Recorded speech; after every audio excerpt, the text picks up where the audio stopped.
Gravando. Vamos lá. Agora, eu vou fazer uma apresentação guiada para vocês, tá?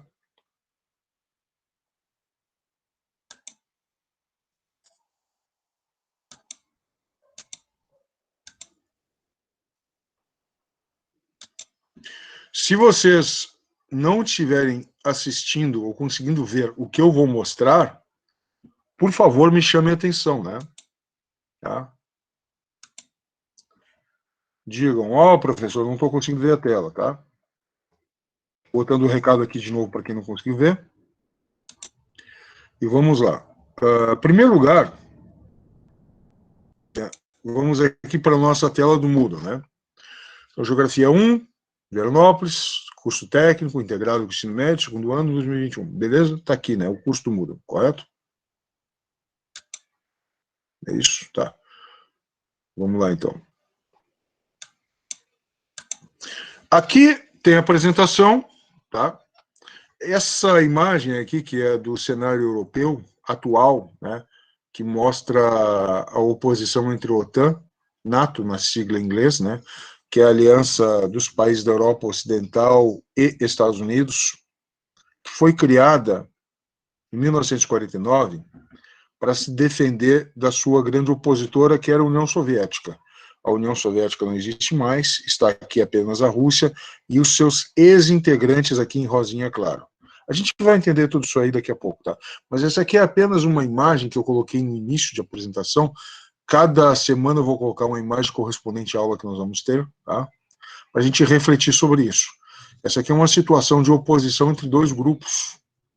Muitas pessoas dizem que a divisão aí entre Estados Unidos e seus aliados e atualmente a Rússia, no passado da União Soviética, era por conta de uma divisão ideológica, né?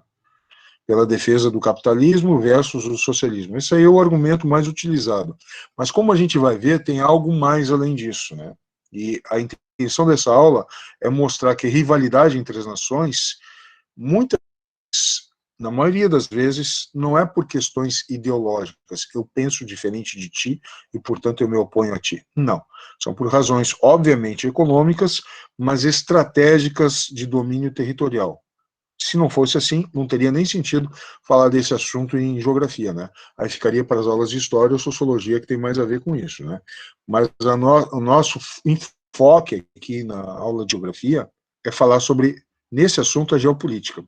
Qual que é a diferença, né? A geografia, como você já deve ter visto aí no ensino fundamental, ela se divide em geografia humana, que trata dos problemas econômicos, políticos, agrários, industriais, urbanos, e a geografia física, que é aquela parte que fala do relevo, do clima, da vegetação, etc. e tal, né? Quando tu integra esses dois elementos, procurando fazer uma análise integrada, né, entre a geografia humana, a política, a economia, enfocando territórios, recursos naturais, a extensão territorial, os rios, as fontes de água, os recursos minerais, o clima, os recursos florestais, e tenta integrar esses dois campos de estudo num só, é normalmente o que a gente chama de geopolítica, né? A geopolítica não é a política, não é falar de partido, não é falar de direita, esquerda, não é falar de ideologia. A gente comenta um pouco por cima isso, mas o enfoque é mostrar a questão de domínio territorial e por que é importante dominar certos espaços para um certo país, um certo Estado-nação, um certo governo, né? Nosso enfoque é esse, entendeu? Então, só para... Essa foi uma apresentação inicial do tema de hoje, né? As orientações gerais, né? Eu sempre, em vez de colocar um monte de link um embaixo do outro, não.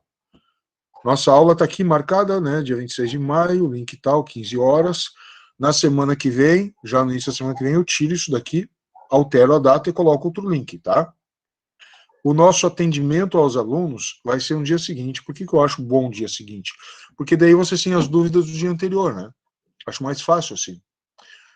Se eu botasse a apresentação, o estudo orientado, o plantão, vamos chamar assim, no início da semana, muitas dúvidas vocês não teriam porque não tiveram aula ainda. Então é legal um dia depois, né? 8 horas eu sei que é meio cedo, mas daí dá bastante tempo para vocês fazerem outras coisas durante a manhã inclusive outros estudos orientados que porventura vai ter com outros professores, vão ocorrer com outros professores. Outra coisa também de eu marcar 8 horas é que muitas vezes eu tenho reuniões com os professores, com a administração às 9. Então já boto 8 horas, que é para dar bastante tempo para tirar dúvidas dos alunos, tá? Isso aqui não é uma data fixa, né? Não é que sempre vai ocorrer aqui às quintas-feiras. Normalmente eu vou manter esse padrão, mas se um dia tiver uma atividade e tiver alguma aula extra, alguma coisa assim, tiver que fazer uma mudança com professores que estão precisando de mais aula, a gente pode mudar isso aqui. Este daqui, da quarta-feira, a gente vai tentar manter o mais fixo possível, certo? Esse daqui pode mudar, mas eu também pretendo manter com uma certa regularidade, tá? Aí aqui vocês baixam o plano trimestral, o plano anual de todas as aulas, com todos os dias, está lá no SIGA, né? Que é esse sistema que vocês têm acesso. Mas aqui eu vou colocar a cada trimestre um plano mais enxuto, que fica mais fácil para o aluno entender, visualizar, correto? Daí ele vem mais resumido, né? Nesse plano trimestral, eu já vou mostrar para vocês, ali tem as datas e tal, correspondente a cada conteúdo. E aqui o nosso dia, que é hoje, 26 de maio, uma breve apresentação do assunto, né? O que é a Guerra Fria, né? Um período que se estendeu do período da Segunda Guerra Mundial, quando ela termina, final da Segunda Guerra, até mais ou menos 1989, 1990, 1991. Varia aí conforme a definição do fim da Guerra Fria. 89 porque foi derrubada do Muro de Berlim, 90 porque seria a integração da Alemanha, que era dividida, e 91 porque acabou a União Soviética, né? Então as pessoas aí costumam dizer essas 3 datas. Eu peguei a do meio para ficar na média, 1990, né? E aqui está uma sequência de slides que eu vou apresentar para vocês agora, dando essa aula. Às vezes vai ter texto aqui, às vezes um vídeo, mas eu gosto muito dos slides onde eu falo, né? Não é onde eu leio, não, é onde eu falo, né? Porque leitura, depois eu passo o texto, passo o link para vocês, tá? Aqui, cadê aqui o nosso plano de ensino, tá?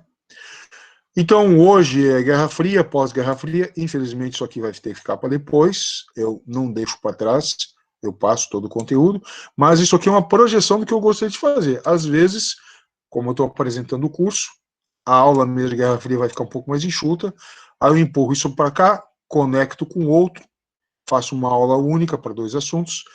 A gente tem essa disponibilidade porque Guerra Fria, pós-guerra, nova ordem mundial, no fundo, isso aqui é tudo uma coisa só, tá? Que eu estou segmentando aqui. Causas econômicas do fim da Guerra Fria, tudo uma coisa só, né? Então são mais ou menos 3 datas, que estão 3 períodos, né? 3 semanas, mas 3 dias para a gente tratar de um assunto que vai ser subdividido. Depois a gente vai falar mais sobre o capitalismo, sobre suas fases, as crises do capitalismo, mais para frente sobre o que são relações internacionais, por que isso é importante, né? Falar da ONU, né? E mais para frente aqui de globalização, que é um assunto muito em voga, né? Hoje em dia parece que está meio anti-globalização, porque os países estão se fechando, estão diminuindo o seu comércio, guerra comercial entre China e Estados Unidos. Mas a gente vai falar que isso é só temporário, vocês vão entender por quê, né? E mais para frente citar casos de blocos econômicos, conjuntos de países que se integraram quase como se fosse um país só. Não são um país só porque tem leis diferentes, mas as suas economias são extremamente integradas.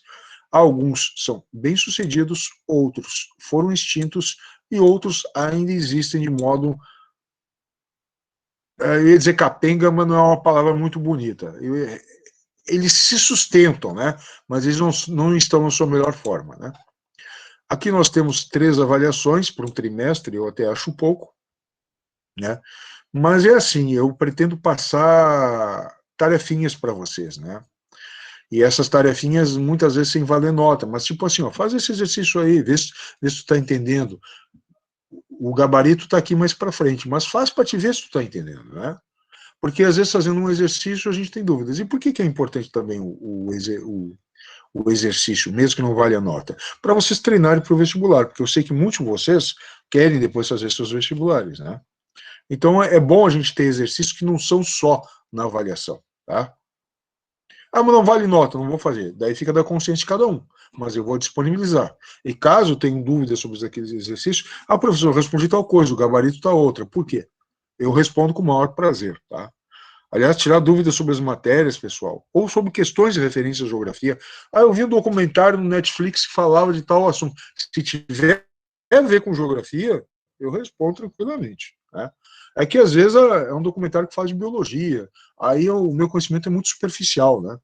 Aí eu não sei muita coisa, mas dependendo, vamos ver, né? Legal?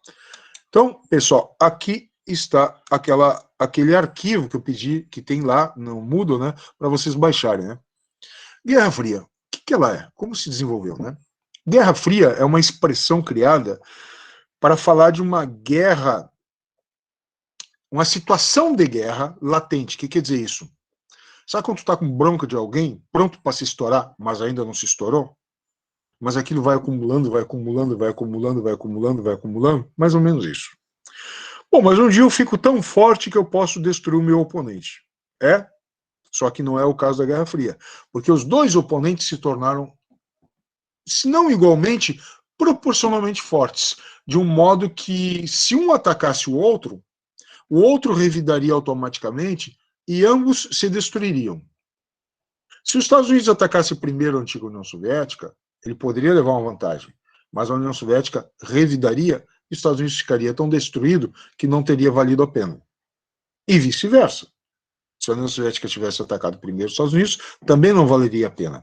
Essa situação foi chamada de MAD, né, uma sigla em inglês, Mutually Assured Destruction, né, que significa destruição mútua assegurada. Ou seja, o revide do meu rival vai ser tão forte que se eu derrotá-lo ou matá-lo, eu também vou ficar eu vou ficar inválido. Eu vou ficar de cama o resto da vida. Então não vale a pena, né? Então, uma guerra fria, uma guerra que não aconteceu, mas era uma situação prestes a acontecer. Aqui a imagem que nós já comentamos, que é a situação atual, né, de divisão da Europa. Esses países em rosa, claro, eles já foram totalmente submissos à antiga capital Moscou, que era a capital da União Soviética. Hoje é só da Rússia. Só entre aspas, né, porque a Rússia ainda é o maior país do mundo, tá? Mais do dobro do tamanho do Brasil, que é o quinto maior país do mundo em extensão territorial. Então é um país gigantesco, né? E antes, com a União Soviética, era maior ainda, né? Bom, alguns conceitos básicos, tá? Deixa eu ver. Eu costumo falar demais, então provavelmente essa aula a gente segmenta ela, tá? Mas é que eu tenho que cuidar aqui o tempo para não avançar no tempo da aula da professora Adriana. Tá? Bom, alguns conceitos básicos. Esses que estão grifados aí, eles são os mais importantes para nós entendermos. Aí tem outros que estão menor tamanho, que são conceitos que não são fundamentais para a nossa aula. Em primeiro lugar, capitalismo versus socialismo. A diferença básica, basicona, o fundamental entre os dois sistemas socioeconômicos, né, alguns chamam isso de modos de produção, que são modos de produzir os bens, os produtos, as riquezas, os recursos, tá? É que o capitalismo ele admite a propriedade privada dos meios de produção. Tu pode ser dono de uma empresa. Tu pode ser dono de um maquinário que serve para produzir alguma coisa. Tu pode ser dono de uma terra, de uma fazenda para produzir alguma coisa. No socialismo, de acordo com a teoria de Karl Marx, um filósofo do século XIX, não. Todos os meios de produção serviriam para a coletividade, então quem administraria isso seria o Estado. Não é o Estado de Santa Catarina, não é o Estado de São Paulo, não, é o Estado-nação, o país. Né? Então, mesmo que eu administrasse uma fazenda, eu nunca seria dono dela. Eu seria um funcionário público do Estado socialista administrando uma fazenda estatal. Tá? Mas então aquela história de ninguém ter uma casa própria, ninguém ter um carro, ninguém ter a sua roupa, a sua escova de dente no socialismo é mentira? Sim, porque isso não são bens de produção. Então, as propriedades particulares para uso pessoal, elas existiam. O que não existiam eram aquelas no sentido econômico, de empresa, entendeu? Tá legal? Bom, O capitalismo, normalmente, ele está associado a um regime político. O que é isso? Isso aqui é a economia, é o dinheiro, é o jeito de se produzir. Isso aqui é a política, é o jeito de se distribuir poder. Democracia é um meio de regular o poder. Ou seja, eu concordo com as ideias de um grupo político X e não concordo com as ideias do grupo Y. Como é que a gente vai decidir isso? Antigamente, na violência. Quando se instituiu o regime democrático, através do voto. Então, ora um grupo domina, ora outro grupo domina, né? Ah, mas e se um grupo quiser mudar totalmente as regras e fazer algo que eu sou totalmente contra? Para isso existe uma coisa chamada Constituição. Assim como nós temos a nossa Constituição da República do Brasil, né? Que foi feita em 1988, embora nós já tivéssemos outras antes, né? Então essa Constituição tem regras básicas que não podem, em teoria, pessoal, isso aqui tudo é teoria, tá? Em teoria elas não podem ser infringidas, não pode desrespeitá-las, na teoria, tá? Então, no sistema socialista, né, quem domina a política é um partido chamado de comunista, né? E esse partido comunista, ele não acredita, na teoria, nos princípios democráticos. Então ele acha que basta um partido só para controlar a sociedade. Não precisa mais de um. Né? Então é um partido único. Na ciência política isso é chamado de ditadura, porque tu não troca quem está no poder. É sempre o mesmo grupo ou a mesma pessoa. Né? Então uma ditadura comunista. De acordo com a teoria do Karl Marx, nós passaríamos na humanidade de um modo de produzir, né? Baseado na escravidão, isso na antiguidade, né? Na época do Império Romano, nos gregos e tal, onde quem produzia era quem tinha escravos. Os escravos trabalhavam por ti. Na Idade Média, né? Era quem tinha mais terras. Então, quem tinha mais terras cedia uma parte das suas terras para outros produzirem. E daí cobravam uma parte dessa produção. Normalmente, uma grande parte. Então, esse período foi chamado de feudalismo. Aí houve uma crise de abastecimento durante o feudalismo, na Idade Média, a população cresceu e os alimentos não. Aí, justamente, aqueles que viviam em volta das cidades, nos vilarejos, chamados burgos, eles faziam abastecimento trazendo alimento de longe. Esses eram chamados burgueses, porque eles moravam nos burgos. E eles formaram uma classe ascendente, quer dizer isso, uma classe que passou a ter cada vez mais poder. Um poder que não estava nos escravos, um poder que não estava nas terras, nos feudos, um poder que estava no movimento do dinheiro, no capital. Então, esse sistema passou a ser chamado de capitalismo. Esse sistema passou a ser predominante do final da Idade Média, século XIV, XV, até os dias atuais. Então, é um sistema que está aí há muito, muito tempo, né? Quase 1000 anos. Ainda não chegou lá, mas muito tempo, né? Na teoria de Karl Marx, que é esse filósofo do século XIX, ele dizia: nenhum sistema do mundo até hoje criou tanta riqueza quanto o capitalismo. Ele está comparando o capitalismo com os anteriores. Mas uma coisa interessante que ocorre é que se produz cada vez mais riqueza, mas ela fica nas mãos de poucos. Isso, vamos lembrar que ele estava na Europa do século XIX. A Europa do século XIX, as crianças que vinham do interior, elas moravam em edículas do lado das fábricas e trabalhavam cerca de 12 a 14 horas por dia. Entendeu? As pessoas não tinham diversidade de consumo, não tinham diversidade de vestuário, moravam em casas cedidas em troca de trabalho, e a grande maioria das mulheres era proibida de frequentar a escola. Então havia um sistema assim, de autodomínio dos homens, patriarcal, onde apenas aqueles que tinham dinheiro frequentavam a escola. Então, o capitalismo na época de Karl Marx era isso, tá? É isso. Então, para entender a cabeça dele, tu tem que se transportar àquela época. Por isso, quando a gente fala assim, o capitalismo é ruim, peraí, amigo, onde, quando e como? Porque muda de país para país, muda de época para época. A característica básica do capitalismo é ter propriedade privada dos meios de produção. É a característica básica. Mas só isso não explica o que é a Suécia. Não explica o que é o Brasil. Não explica o que são os Estados Unidos. Não explica o que é o Japão. Que são todos países capitalistas, porém muito diferentes entre si. Entendeu? Então, Uma coisa é quando a gente usa um conceito teórico básico, capitalismo, socialismo, ok. Mas como é que a gente vai ver a diferença dos países? A gente tem que ir para a história, ver o que aconteceu. Então, na cabeça do Karl Marx, haveria uma revolução em que os pobres, que trabalhavam para os ricos, iam tomar as suas riquezas e dividi-las igualmente. Seria o chamado comunismo. Mas ele sabia que assim mesmo haveria muita guerra e destruição e não haveria concordância com os termos dessa divisão. Então ele disse o seguinte, só que para chegar lá, a gente precisa de um estágio intermediário. Esse estágio intermediário é o estado onde o governo, que nós chamamos aqui de Estado, porque não é governo que nós elegemos, governo que está aí no poder, ou que foi, ou que vai voltar, não. É Estado, é uma coisa permanente. Esse Estado vai tomar o controle da situação. E quando todo mundo estiver acostumado, já tiver tudo dividido, organizado, aí nós passamos para o comunismo, quando não vai ser mais preciso o Estado. Ou seja, uma sociedade sem classes, sem desigualdade, onde todo mundo divide como se fosse irmão toda a sua produção. Na boa, nem irmão divide tudo bem direito, né? Nem Professor, irmão... Sim. Uma dúvida. Você falou que o capitalismo se difere do socialismo, pois o capitalismo pratica democracia e nos países socialistas geralmente vemos ditadura. E no caso da ditadura... Nem sempre.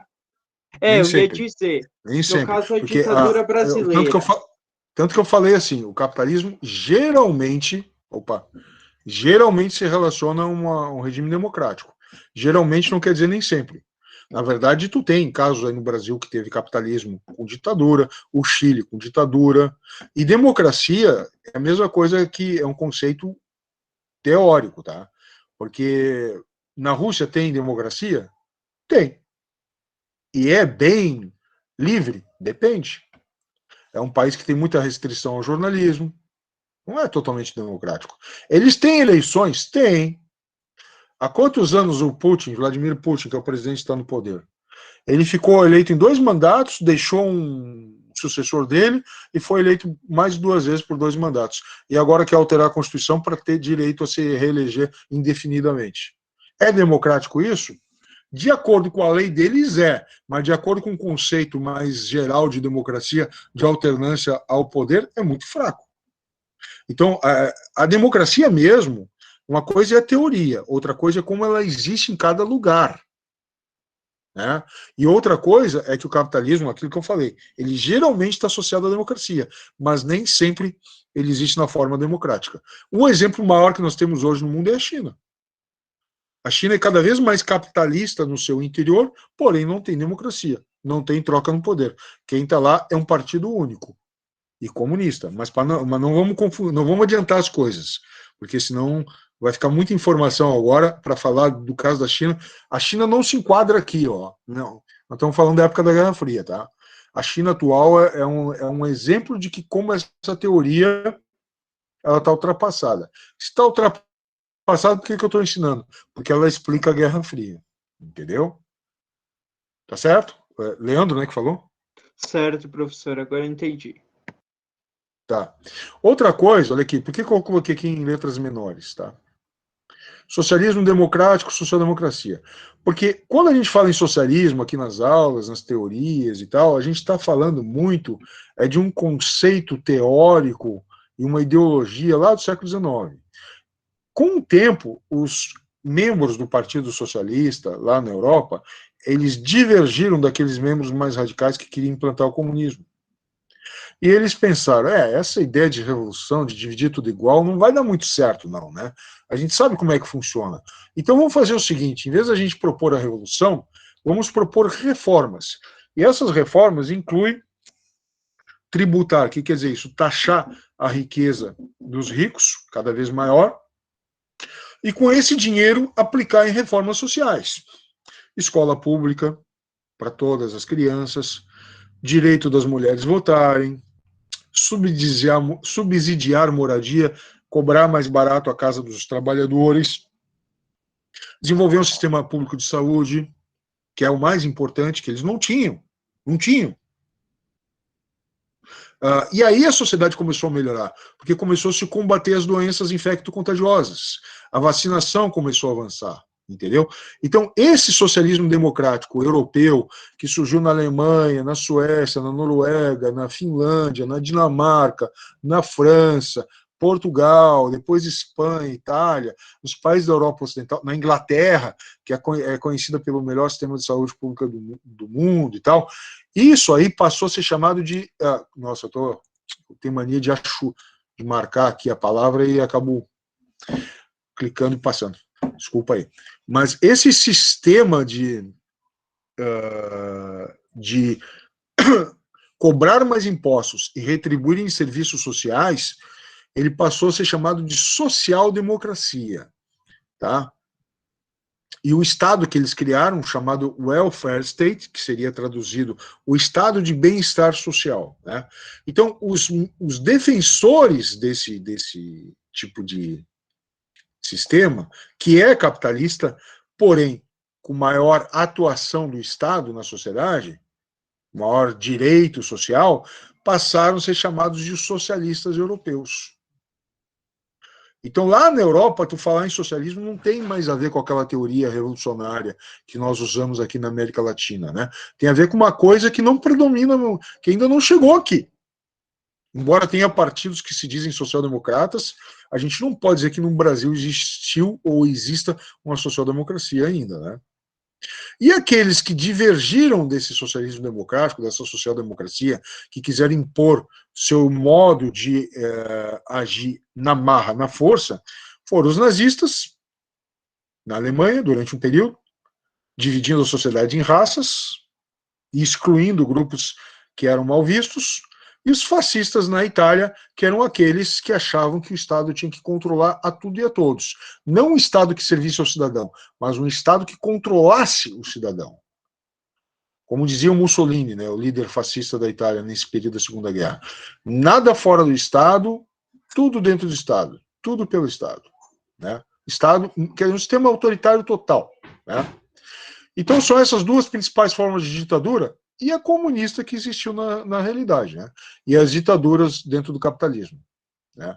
Que disputam espaço com as democracias. Tá? Mas os conceitos principais para a gente entender Guerra Fria são esses que estão aqui, ó, em letras garrafais. Esses aqui só para a gente desfazer uma confusão, tá? E quando fala em socialismo democrático na Europa, não é esse socialismo aqui que a gente está falando na teoria aqui. Geopolítica eu já falei o que é, né? É a política relacionada ao território, ao ganho de recursos.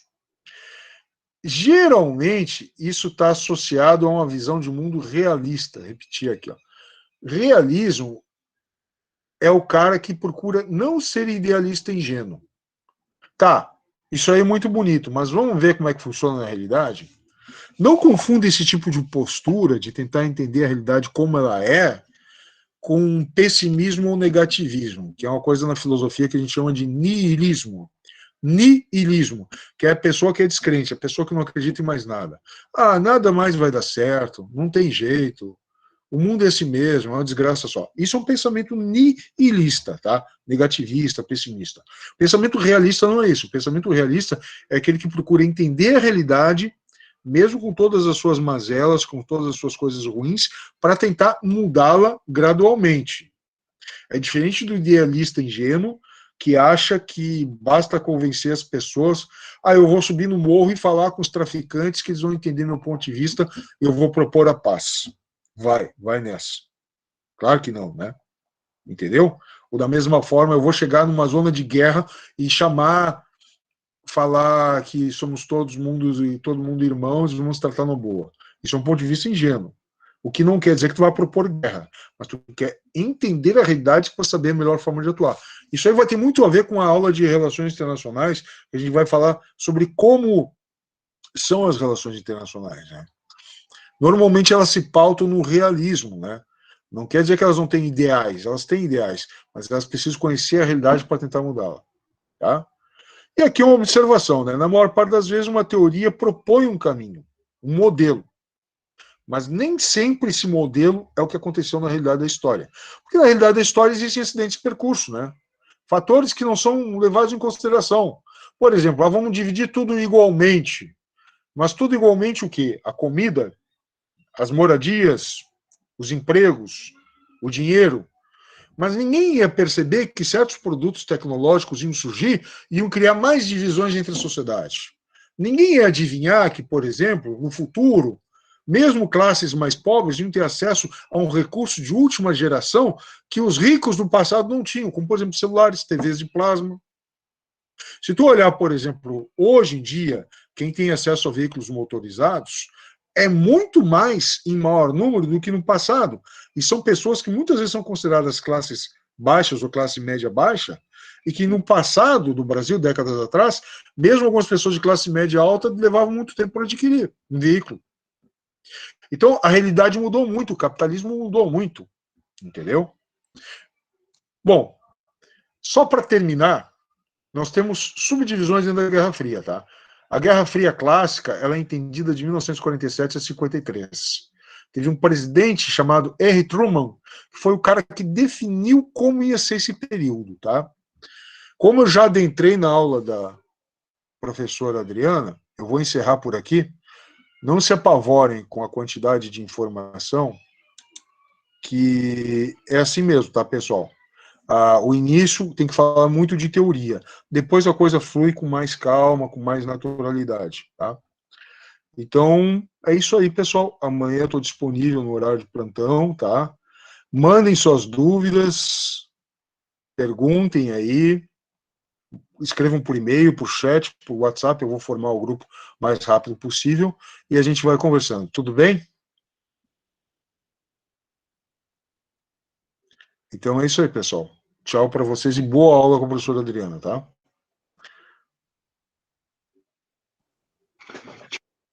Tchau, boa semana e nos vemos semana que vem. Tchau, professor. Boa semana. Tchau, professor. Boa semana. Tudo de bom, bom final de semana. Tchau, professor. Boa semana. Tchau, professor. Boa semana. Legal, tchau. Obrigado.